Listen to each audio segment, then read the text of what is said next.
What is up, guys, and welcome back to the FSS Football channel, and welcome back to another episode of Premier League Preview this week for game week 13. Now, before we get into the preview, how does the Premier League table look? And at the top of the table is, of course, Chelsea sitting on 29 points, with Manchester City just behind in second with 26. Liverpool are hot on Manchester City's tails with 25. And we look to the bottom of the table, Newcastle are bottom of the league, winless so far this season in 12 games, picking up only 6 points. Norwich City come in at 19th with 8 points, and Burnley are the last team in the relegation zone, sitting on 9 points. Anyway, let's get into this week's predictions. So the first game of this week is Arsenal versus Newcastle United. Now, Arsenal comes to this game sat in 5th place. Like I said, Newcastle are bottom of the league. Arsenal picked up 9 points from the last 15. Newcastle just 2. Of course, Eddie Howe was appointed as Newcastle manager before their last game against Brentford, which ended 3-3. However, due to him getting COVID, he was not able to actually attend that match and be on the touchline. Apparently, Newcastle are still awaiting a test result or COVID test result to find out whether he will be available to be on the touchline for this game. Arsenal, look, you expect Arsenal to win this game. They've got a lot of players. I don't think they're in the greatest of form, Arsenal. 9 from the 15 isn't amazing, but isn't terrible either. Look, I'm going to go for an Arsenal win. Newcastle are winless this season so far. I don't see that changing today. I'm going to go for a 3-1 Arsenal win. Next up, we have Crystal Palace versus Aston Villa. Now, Crystal Palace comes to this game sat in 10th place, while Aston Villa are 5 places below them in 15th. Palace have picked up 9 points from the last 15, while Villa have only picked up 3. Of course, them 3 points coming in Steven Gerrard's first game in a 2-0 win. Aston Villa looked alright, but I do like the way this Crystal Palace team are playing. They're undefeated at home this season. That is big for them. Christian Benteke scored twice in his last game. He's in the goals against Burnley. I think it's going to be a tough game for Aston Villa. Obviously, only their second game under Steven Gerrard. It's not going to be an instant fix. But I think what Aston Villa are doing is quite good. I think it's going to be a fairly close game. I don't think there's going to be a winner, you know. I'm going to go for a 1-1 draw. Next up, we have Liverpool versus Southampton. And I'm going to be honest here. I don't see Southampton win this game. Liverpool come to this game sat in 3rd place with 10 points from the last 15. Southampton come in 13th, but equally have 10 points from the last 15. But Liverpool are just too strong, aren't they? Liverpool are in a different gear at the moment. They are fantastic. They torn Porto apart. Yes, they've got a few injury problems here and there, like Firmino's not available, but you've got Diego Jota. So I just don't see how Southampton stops this rampant Liverpool side at the moment. And I'm going to go for a fairly convincing 4-0 Liverpool win. Norwich City versus Wolverhampton Wanderers is our next game. Norwich coming to this game sat 19th in the table. Obviously, they won their first game under Dean Smith, which is a huge step in the right direction. However, will they be able to keep it up against what has been a very good and underrated Wolves team this season? Wolves are sat in 6th place and have picked up 10 points from their last 15. Obviously, Norwich picked up 7, which is quite good for Norwich, especially considering the horrid starts to the season they had. Look, it's a weird one for me because Norwich have been so bad this season. They've picked up form recently, but you just get the sense that, next game they're going to go back to normal Norwich. And Wolves, like I said, I think they've been very, very underrated this season. They could be even higher than 6th. I remember when Wolves played Manchester United, they should have beat us, but they didn't because we cleared 2 off the line. We scored a lucky goal. They seem to be converting their chances now, especially now with Raul Jimenez back. They look fantastic, don't they? And I think they're going to win this game, but I think it's going to be closer than what some may expect. I'm going to go for a 1-0 Wolves win. Brighton versus Leeds. Now, Brighton coming into this game sat in 9th place, Leeds 17th. Form-wise, they're both not in great form. Brighton only picking up 3 points from their last 15 available, while Leeds are slightly better, but not much, with only picking up 5 from their last 15. So neither team in great form. So both teams will fancy themselves in this game. And I don't really know which way to pull it. I mean, Leeds are absolutely being hammered with injuries. Bamford, Luke Ayling and Koch are all injured and will miss this game. And they're all really key players for them. I mean, if we're looking at the league table suggests Brighton are the favourite for this game, sat in 9th, while Leeds are all the way down just outside the relegation zone in 17th. Both have fantastic managers, and I think both managers could be looking at moves to higher and better clubs. Who do I think is going to win it? I'm going to go for a draw, I think, look, either side could snatch it.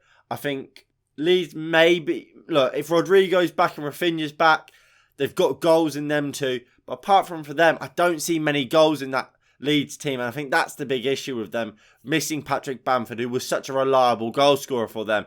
And we know Brighton, they don't have that Mr. Reliable goal scorer. Neil Maupay looked like he might have been that at the start of this season, but that seems to have tailed off a little bit. Danny Welbeck's injured, so they can't even rely on him. So 1-1, but like I said, it could go either way. Brentford versus Everton is our next game. Brentford sit in 14th in the Premier League table, while Everton sit slightly above them in 11th. Brentford comes to this game having been in the worst form in the Premier League, picking up just 1 point from their last 15 available. And Everton, funnily enough, are equal with Brentford, picking up just 1 point in their last 15 available.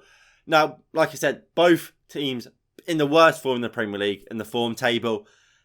And to be fair, for Everton, you can see why. If you go through their injury list, Richarlison, Dominic Calvert-Lewin, Damari Gray, Abdoulaye Doucouré, Tom Davies, Yerry Mina and Mason Holgate are all injured at the moment.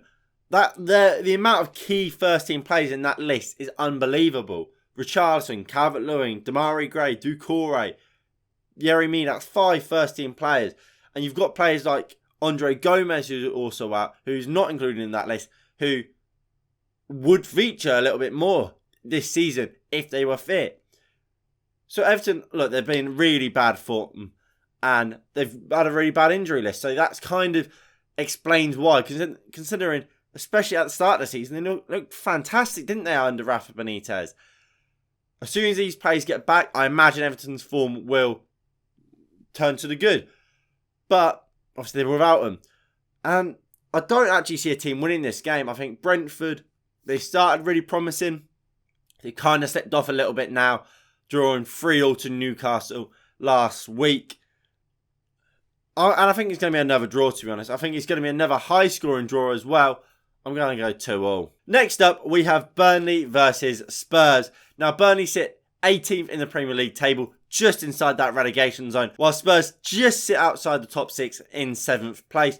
Now, form-wise, pretty much bang on. Well, they are bang on. Burnley and the Spurs both picking up 7 points from their last 15 available. Now, talking about Burnley, someone I've been really impressed with this season is Maxwel Cornet. Obviously, they're signing this summer. They paid a fair amount of cash for him, but he has been worth every single penny at the moment. In 7 games in the Premier League this season, he scored 5 goals. And really is becoming that talisman for Burnley. I mean, they've kind of got this big guy, little man approach. They've got Chris Wood and Maxwel Cornet up top. Cornet, better pressing than Chris Wood. Obviously, got that pace. And is a great finisher. Chris Wood, very good in the air. And is far more physical than Cornet. And both aren't afraid to do their defensive work. So I think they work really well as a combo. And like I said, when you're scoring 5 goals in 7, you're always going to be seen as a good signing, aren't you? When it comes to Spurs, they've just lost to the worst ranked team in the UEFA Europa Conference League, is it? And look, Conte came out and said it how it is. I've been here 3 weeks and I've realised the standard it's not up to scratch. The standard isn't there. I think they need to improve. So they're going to get a kick up the arse going into this game. You've got players like Harry Kane, Heung-min Son, Lucas Moura, Reguilon, Emerson Royale, who are all very good attacking threats. And I do think Spurs, after this kick up the arse they're going to get, after the humiliation to losing to, is it Nura in the UEFA Europa Conference League, I think they are going to win this game because there is going to be a reaction. There has to be a reaction. And because of that, I'm going to go for a 3-1 Spurs win. Leicester City versus Watford. Now, Leicester City sit 12th in the Premier League, while Watford sit in 16th outside the relegation zone. So Watford will be happy with that. Leicester have 7 points from the last 15, while Watford have slightly less in 6 in the last 15. However, Watford will come into this game high on confidence, having just beaten Manchester United 4-1, obviously costing Ole Gunnar Solskjaer his job. And look, to be honest, I was quite impressed, and am quite impressed with this Watford front line of Dennis, of Josh King, and Ismail Assar. There's a lot of pace in that, very attacking, and look, Watford look to play on the counter-attack, and them three are perfect at doing that. They offer a goal threat as well, so they're not just pace merchants. They really, really impressed me against Man United, and I think a lot of teams will struggle against that if they can keep up this kind of form that they're in. I do think Watford will stay up because they do look very, very strong going forward on the counter-attack. Leicester, like I said last week, they're not the same Leicester team we saw last year or the year before that. They're not at their very best. They've got injury problems, of course. We know Ricardo Pereira's out. We know Yuri Tielemans out. But that's not an excuse for how poor they've really been. They won in the Europa League. So they'll be happy coming into this game. And I think they will win it just about 2-1. So the second to last game of the week is going to be Manchester City versus West Ham. Now this game is actually going to be quite interesting. Manchester City sits second in the Premier League, while West Ham sit inside the top 4 in 4th.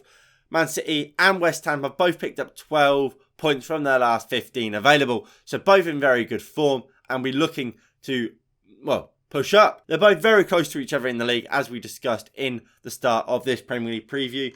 Just 3 points separating the two sides. So that really does prove how close it really is at the top of the table. Both teams, like I said, are in fantastic form. However, Manchester City are without a couple key players. Grealish, Foden and De Bruyne could all miss out today, which is a big advantage for West Ham United. Obviously, West Ham are without Angelo Ogbonna, but in the Premier League, yes, they lost to Wolves, but I don't think Ogbonna was the difference maker. And of course, they did just beat Rapid Vienna 2-0 in the Europa League. So I think it's going to be a close one, but I just can't see Man City not winning this game. They look so good at the moment. They're inevitable. They always look like they're going to score. And when you've got players like Bernardo Silva playing in the form that he is in, you're one of the hardest teams to beat. Manchester City will win this game 2-1. And the last game of the week is, of course, Chelsea versus Manchester United. Chelsea sitting in first in the Premier League table. Manchester United all the way down in 8th. Chelsea have picked up 13 points from their last 15. That's 10 more than Manchester United have picked up in their last 15. And look, if you want a more detailed preview for this game, please do check out the match preview. That will be out tomorrow. And that will be out at 12 o'clock on Saturday. Look, I'm going to be honest. This game has Chelsea written all over it. We don't have a proper manager. Michael Carrick obviously took charge of the Villarreal game. I thought he was dreadful. I don't think... He got the job done, but the football was dreadful. And we put in the same performance as we would have under Ole. We play like that against Chelsea, we will get smashed. However, we could have a new manager in Ralf Rangnick by that point, but we simply don't know. At the time of recording, nothing's been announced. Fabrizio Romano and other journalists have reported it, but nothing from the club yet. So I don't imagine we'll have Ralf by that Chelsea game. However, we can all dream. Like I said, I do think Chelsea are going to win this game. Unfortunately, I'm going to go for a 3-1 Chelsea win. And with that being said, that leaves us with only one thing to do, and that is to name my player to watch this week. And that is going to be Mohamed Salah. The guy's inevitable at the moment. He scores for fun. He's playing in one of the best and most informed teams in world football. And look, I predict Liverpool to beat Southampton 4-0. Salah's almost certainly going to get a goal or two in a team that wins 4-0. That's just what Salah does. He scores goals, gets assists. Get him in your fantasy teams because, like I said, he is Mr. Inevitable at the moment. He will get you points. Get him as captain. Even triple captain him if you're feeling that cocky and that brave, because he will get you points. So, Mohamed Salah, you are my player to watch. Anyway, if you have enjoyed this video, please hit that like button below and subscribe if you are new and you haven't already. Like I said, please do hit that notification bell so you don't miss out when I upload that Manchester United match preview for the Chelsea game. Anyway, like I said, thank you all for watching, and I'll see you all in the next one. In a bit. Peace.